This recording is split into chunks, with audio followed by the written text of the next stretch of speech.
we are for another tasting table and another tasting table participant. This is Emily, and I actually don't know how long you've been enjoying mangoes. When did you get introduced to mangoes? Well, I moved to South Florida probably in the fall of 2014, and I think it was the next year was the first year that we actually found truly tropical. Oh, wow. So in a lot of ways, your farm here is our introduction to fresh mangoes in that sense. I mean, the mangoes, I had mangoes, I'm sure, I'm from Virginia originally. I'm sure I had them, but I mean, such as they are. Yeah, it's really hard when you're out of a mango growing area to get mangoes that have been fairly recently picked, and also they don't offer the varieties that are out there. I mean, it's just a huge number of mango varieties, and so there's just a whole lot to taste. Yes, absolutely. So what are some of your favorite varieties of mangoes that you've tasted? Sure. Well, I should say that we bought a Kerry mango tree from you, I think, last year. So Kerry is a favorite of my family, and I think that's a pretty reliable mango. It tastes, I don't know, somehow like a mango should taste to me somehow. I love lemon meringues, which I know I am not, alone in. Yes. Valencia Prides, actually, I like a lot. So I like that kind of citrusy hint in them. But this year, I've been getting a lot of coconut creams in the variety bags. And those have been, I'm not a person who normally seeks out coconut, but those have been amazing. I don't know. So, So you're still finding favorites? Oh, always. Yeah. Always. Well, great. Well, maybe you'll find some more favorites here today. Hopefully. Let's see, I'll start with a variety that is an old Florida variety, not commonly grown anymore. A relative of Hayden, though, as most Florida varieties are. This particular fruit is called Irwin.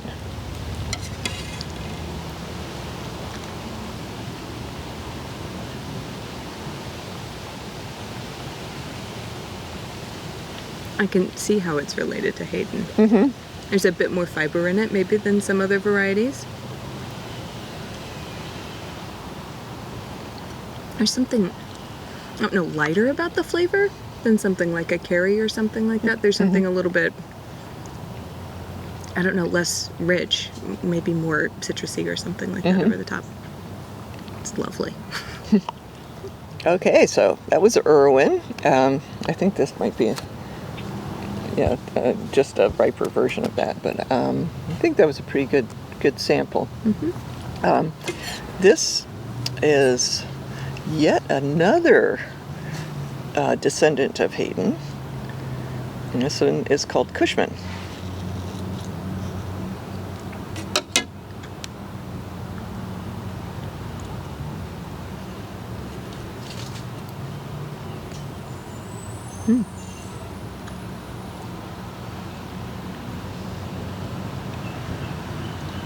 Sweeter. Yeah, quite a bit sweeter. More honey. Of course, this one, is the less ripe version of that, so of course it has a little tartness. So I also like tartness. I like sweetness. And it's like a lot of flavors in mangoes at different stages that I like. Absolutely. And a bit less fiber, which I think is interesting because it's also... Yeah, you don't know what the other parent was with the varieties, but the Irwin definitely has more fiber, and this it sort of melts in my mouth. Absolutely, it's very smooth. It's interesting too. I always noticed it's a lot darker on the inside than it is on the outside. Is that typical, or is that closer towards the pip? It's often it happens with many varieties. It depends sort of on the stage of ripeness and stuff. Okay.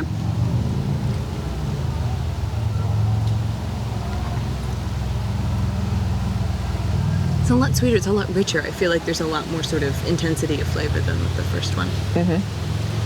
Yeah, it's, for me, I don't think of Hayden when I taste Cushman. Because it's just so smooth and sweet, and Hayden has more of the Indian flavors kind of thing in it. Yeah.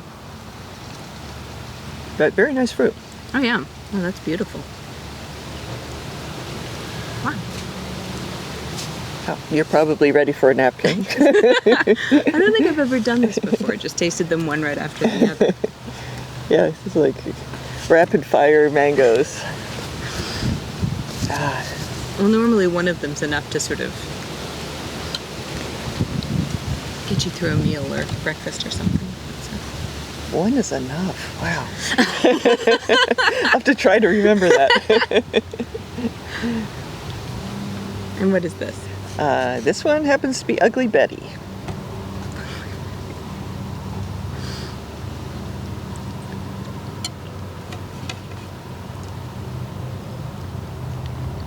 There's something I can't quite place in there.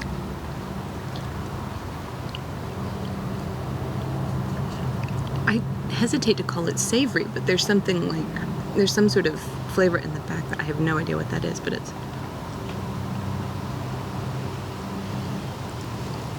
It's very smooth and juicy. yes.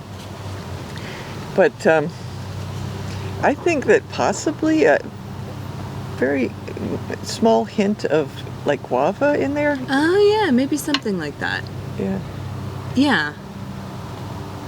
I mean, it's sweet and juicy, but I would say it's less sweet than maybe which one? Cushman. The Cushman. It's less sweet than the Cushman, and there's actually the aftertaste of it I don't care for very much. I'm trying to figure out what that is. It might be guava. Yeah. Yeah, I hadn't really thought of that flavor in Ugly Betty before, but we have a guava mango also, Oh, sure. And so I recently tasted a guava mango, and so when you said that, I'm like, yeah, it sort of tastes like the guava mango, just a hint of it. Yeah.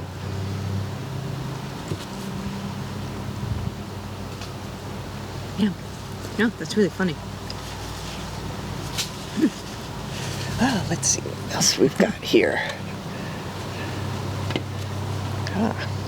This is 015. So you know exactly what it tastes like by that name, right? No. Does this mean that this is something, a variety in production, or you're? Well, this is one of Gary Zill's varieties, Okay. and that was the designation in his grove. It Okay. was the O row and the 15th tree, and Okay. so somehow it just stuck.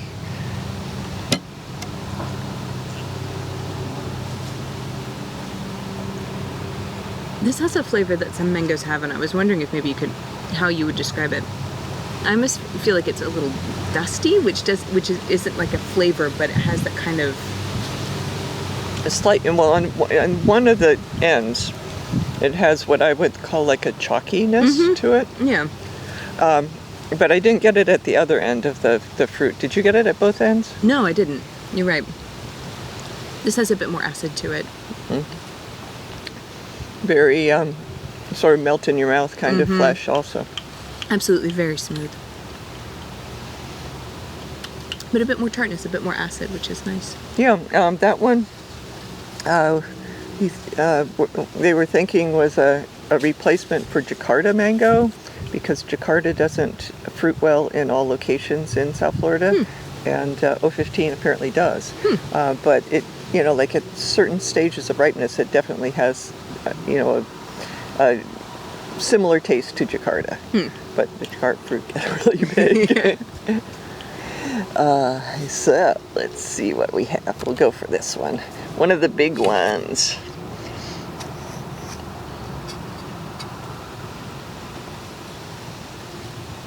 Thank you.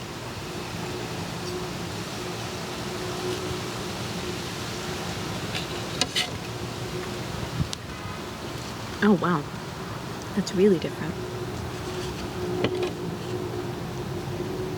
Very smooth.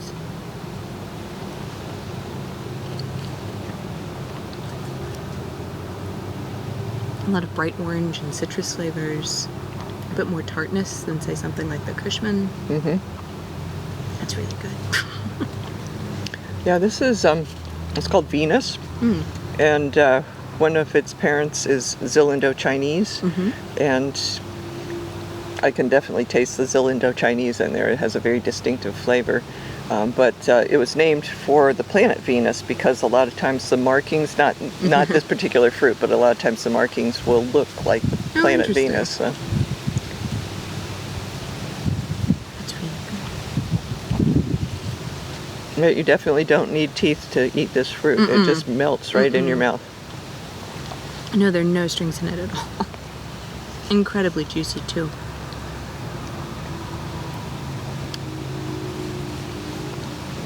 I like that one a lot. There's a lot going on in it. Yeah, it's sweet, super smooth, melts in your mouth, and has that sort of a little tartness to it too. It's super sweet, but it has that little bit of tartness too. It's a nice fruit. Absolutely. Very complex. Okay. Now this one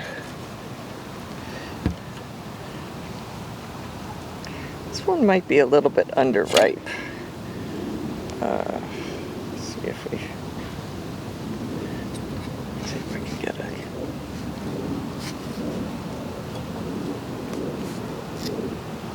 Thank you.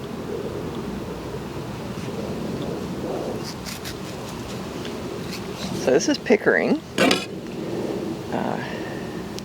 A lot of people like this. It seems that the tree is slightly more cold tolerant because of the growth habit of the tree. Huh.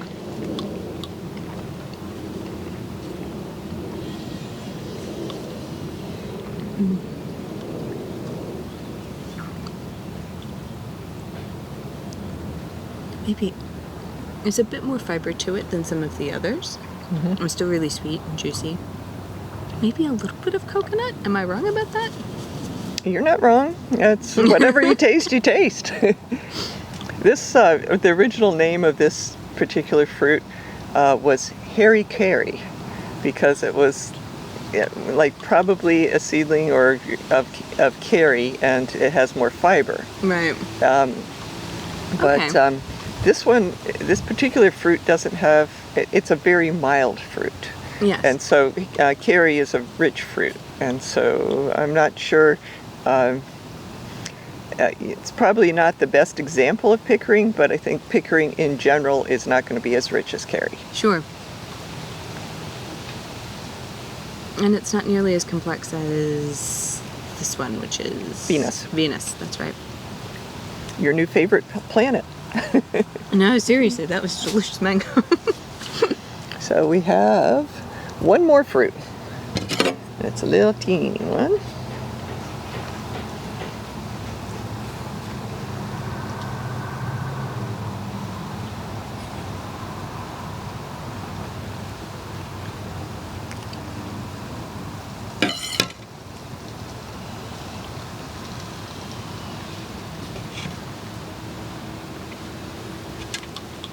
I don't know.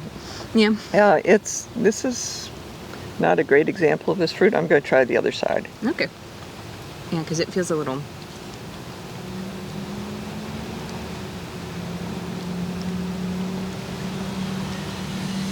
Yeah, I see a root sort of coming out of the seed here. Oh, So wow. we'll go to the other side and see how we are.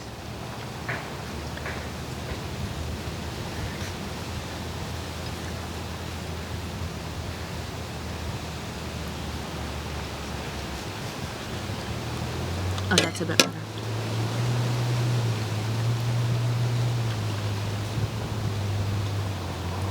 Now it's closer to how it should be.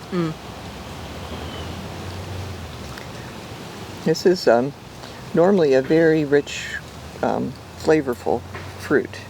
And this side of the fruit is more flavorful than the first couple slices that we had. Absolutely. Very sweet, very rich. Smooth. Yeah, this one is called Pina Colada, and it is definitely a lot of people's very favorite fruit, but it tends to be small. And Interesting. so, that's the only downside. It's funny with a name like Pina Colada, I would expect more, I don't know, coconut or pineapple or both, or Yeah, and it varies by fruit. So this is just what we're dealing with today. We don't have a lot of Pina Colada this year. It's our first year to get it, so a lot more than last year. But yeah, it's a really like when you get the perfect fruit, it's just a very rich, complex, delicious mango. But it's a good mango right now, but it doesn't. It doesn't stack up against the its little siblings that we've been tasting. And is that will a mango tree, will the fruit get better after a few years of it fruiting, or? I don't know. The particular tree that we have is pretty big now. We top worked onto a pretty big root system, and so I feel like it is a good representation, and we have had some fantastic fruit from the tree. Unfortunately for you, you didn't get to taste that. I just got lucky. But you did get lucky on some of these other varieties. So anyway, to put you on the spot here, Emily, what were the standout varieties of what we tasted today? Venus for me. Venus was really super, number one. And really memorable in a lot of ways. Good. In a good way. Yeah, memorable in a good way, yeah. I mean, I think the Cushman as well for me was really good. But that may be influenced by the fact that I tasted it second. So. But yeah, those are the two that stand out to me most in my tasting. Well, great. Yeah. Well, thank you very much for helping us taste this fruit today. And we'll have to, at some point in the future, it might be next season, but you need to taste a Pina Colada that has, at perfection. So, I'll look for it. I'll look for it. Great. Thank you so much for having me. Well, thanks for coming over. Absolutely. So good.